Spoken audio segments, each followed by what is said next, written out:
Hello, good people of St. Martin, and welcome to the Integrity Chambers video series, Let's Talk About Integrity. I'm your host, Kevin James, and today we're going to discuss the topic, the importance of integrity. To give us some more insight into this topic, I have with us here today the President of Parliament and member of the UP faction, Grisha Heyliger-Marten. Grisha, it's a pleasure to have you. Thank you for having me, Kevin James. Thank you. And so, the first question that I'd like to ask you is just to tell us a little bit more about yourself. Well, I born and raised in St. Martin, very important. I have a bachelor's degree in business administration and a master's in international management.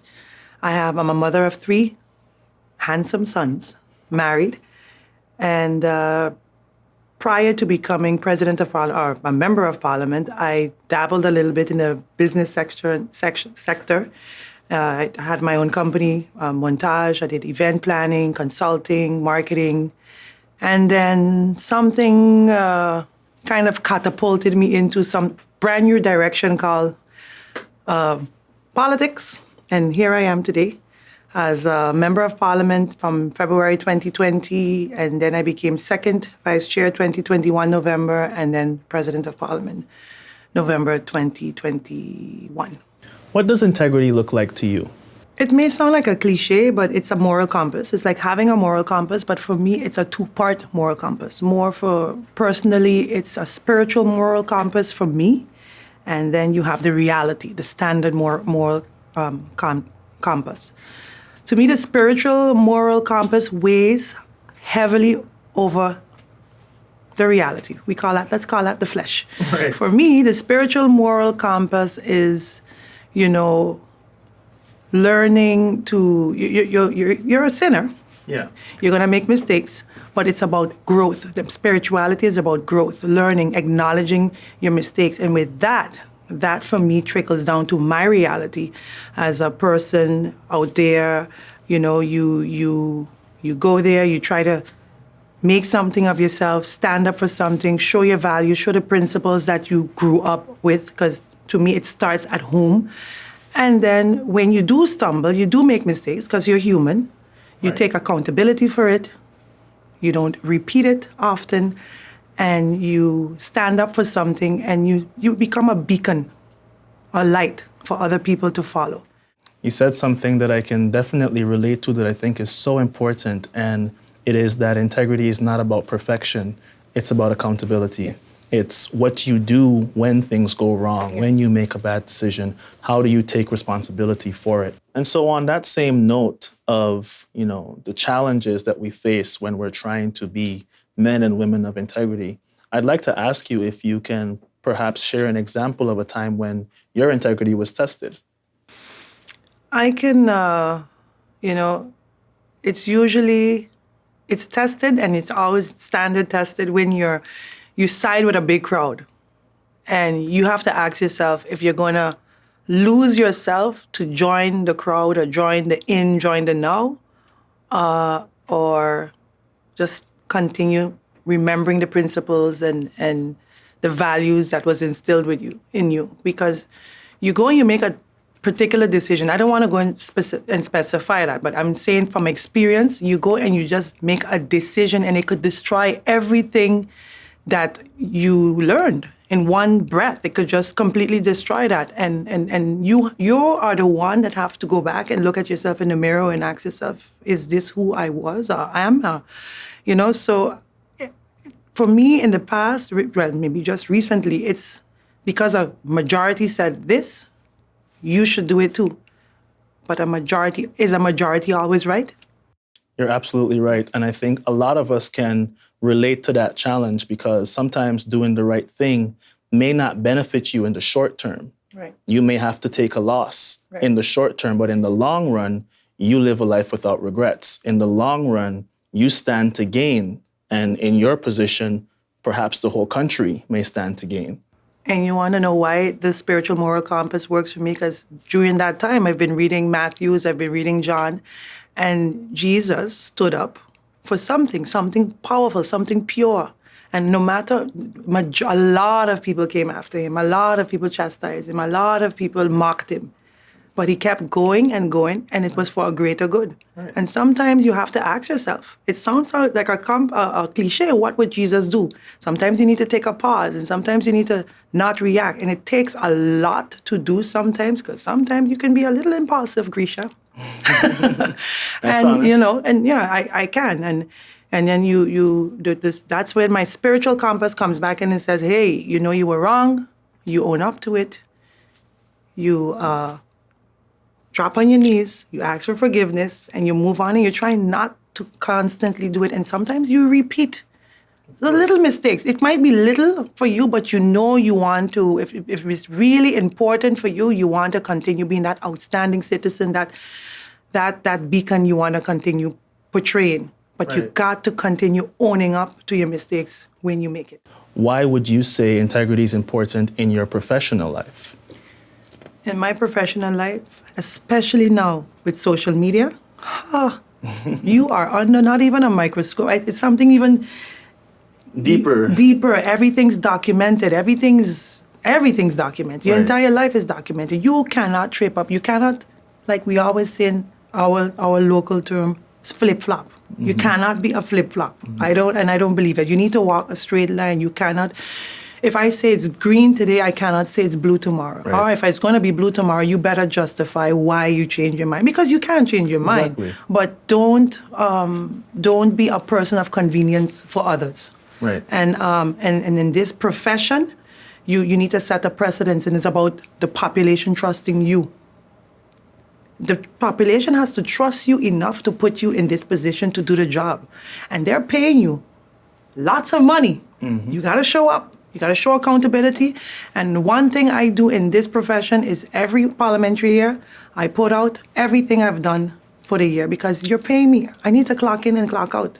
It's not business as usual. I came from the business sector where I clocked in and clocked out, and I gave it my all. And St. Martin is my boss. You decide if I did the work or not. I will come to you and say, this is what I can do. This is what I feel that needs the changes that needs to be done. I have to go in there and do what I said I was going to do. And you have to decide, okay, I trust her enough to continue. What else are you going to do for us? Because you said you were going to do this, you did that. And that is important. That's the showing the integrity, because people need to trust, especially a politician. You need to be able to gain the trust of the people. So you have to walk a straight line. And politicians are already, there are a lot of biases, negative biases of a politician. Oh, you're a politician, you're this, that. Automatically. Yeah. It comes with a stain. And I came with triple stains. Mm. Stains that I've inherited. So I came in there, so for me more so, I had to allow the country to see me for me. Thank you for that perspective from your professional life. But let's zoom out for a moment and let's look at the importance of integrity for government as a whole. What is your perspective on that? Every department has their own responsibility. So the executive branch has to execute. They have a governing program that they have to fulfill, that they promise the people to fulfill. And the parliament's job is to supervise, make them accountable, pass laws. You have to stick to that agenda. And I feel like the last 12 years, we weren't able to, because we allowed our egos and stuff to get in the way. And it is paramount that we constantly bring back, this is what we're going to do. Okay, you're veering off from there. Why? You have to continue making each other accountable. And I think it is important first for the population to understand the job. And that's what I feel like that's the detachment I feel we have. The population, the last 12, I don't think they get it completely. And we are not doing a good job explaining the job, being an example of our roles in this position. I have this position right now as a president of parliament, and I have to be impartial. Right now, recently, there's a discussion happening of, am I accountable to the coalition or am I accountable to the people?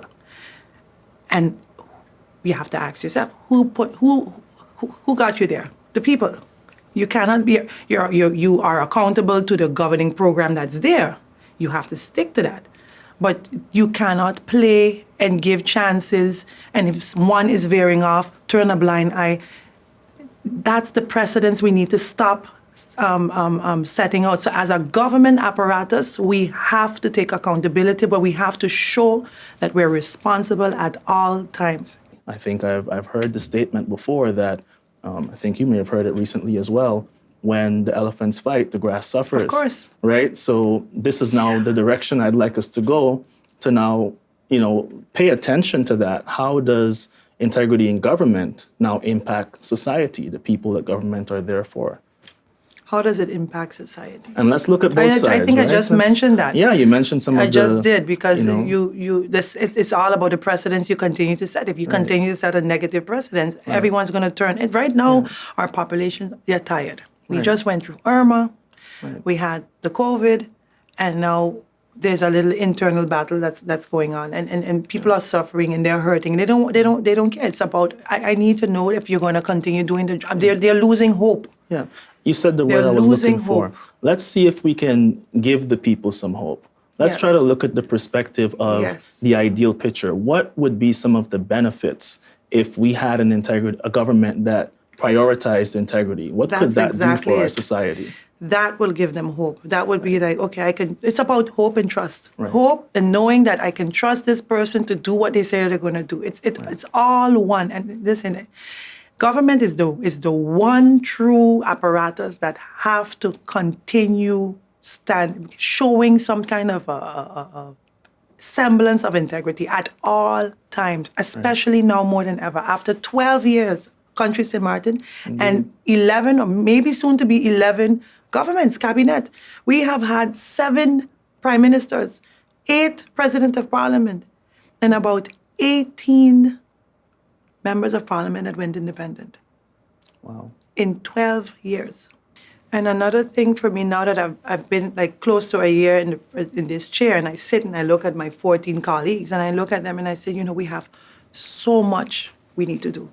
I would love to see a parliament 1 year strong in economics, strong in finance, strong in education, 2 in education, 2 in justice, 2. And because you will never find a person that's strong in all ministries, not completely, but at least a team of parliament members that are there. Because right now it happens, a very select few. If we go in finance committee, sometimes I will pull back. I'll let some other members of parliament. I sit and I listen, because I wouldn't know. Maybe I'm not too strong in this, but at least sit in the meetings and listen and engage, even though you're not strong, and then have an opinion at the end and decide how you're going to move. You have some members of parliament that come in, they sign in, and they leave to just give quorum. It is really, it breaks my heart to see that, and I pray and I hope the next election that, it starts with the people. Find a politician. If you think the education system is, well, like they say, sucks, find someone that's going to champion that. You don't have to, it doesn't have to be an all-arounder, but find that one person, find out what your concerns are, because you too are accountable. The people of St. Martin has to have some sort of integrity too, because we fail, you fail, because you chose us. You are the one that choose the members of parliament to be there. You're the one that, it's all, the onus is on you, huh?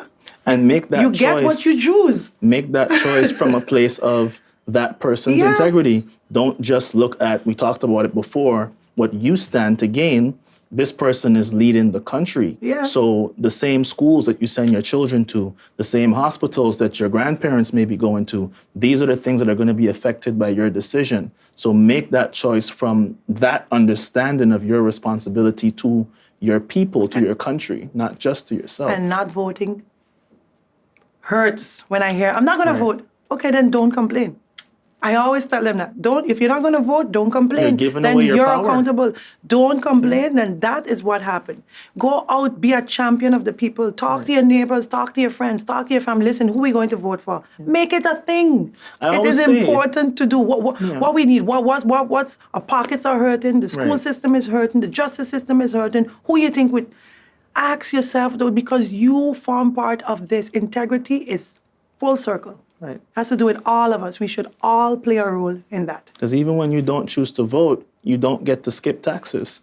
So Yes. you're paying for a right that you're not using. So you better find someone to execute that, What's manage that important money to that you're you. putting in. That's right. You better find the right person. That's right. It's up That's to you. right. So the homework, the onus again is on people. Is on the people. Yes. Thank you so much for taking this time to be with us today. We really appreciate you. Thank you for having me, Mr. James.